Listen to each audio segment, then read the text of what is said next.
Dobrý deň. Ahoj, Ninka. Kde si sa vybrala? Len tak. Už si raňajko mala? Včera som upiekla ovocný koláč. Poď no.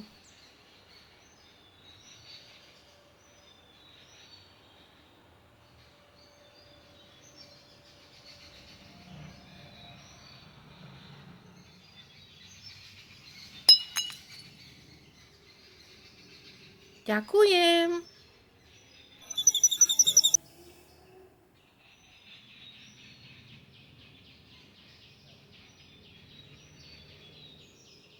Môžem vám pomôcť? Máš rada kvietky? Áno, a veľmi. Tu mám radosť, v záhrade je vždy práce dosť. Ale nebude ti vadiť, keď sa zašpiníš? Dám si pozor. Tepláky aj tak nie sú nové. Mám ich po svojich starších sestrách.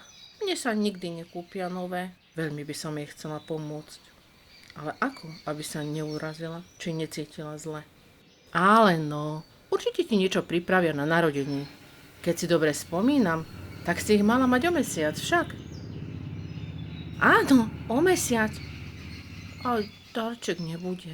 Majú určite problém s peniazmi na stravu. Nie je to ešte na darčeky pre deti. No veď uvidíš. Možno sa usmeje na vás šťastie a...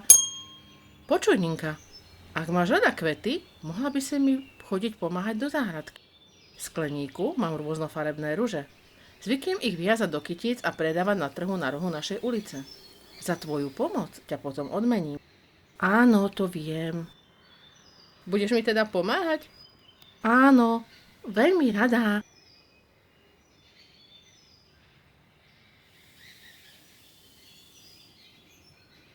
Ideme? Áno.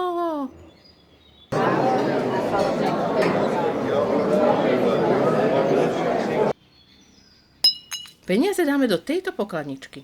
Ak sa budeš snažiť, prasiatko sa rýchlo naplní. Budem si môcť kúpiť nové tepláky? Určite áno. Možno to stihneme už na tvoje narodeniny.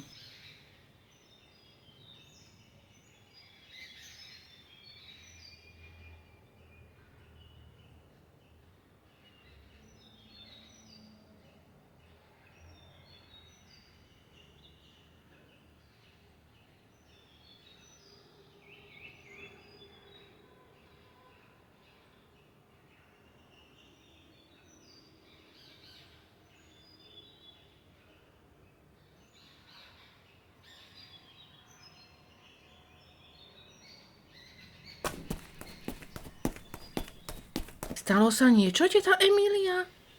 Dnes je deň výplaty, Ninka. Tu máš kladivko. Nedajú sa peniaze vybrať inak? Nie, musíš ho iba rozbiť. Pomôžem vám ho potom zlepiť, dobre?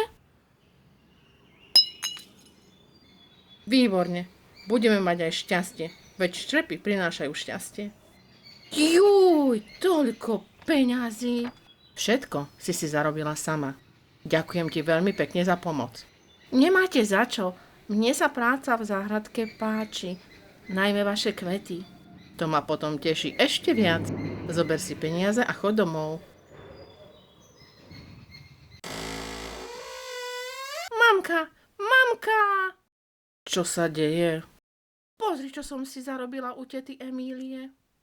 Ninka, to si zarobila sama? No ty si mi šikovná. Čo ti za to kúpime?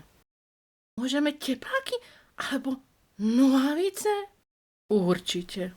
Budeš mať nové tepláky i nohavice.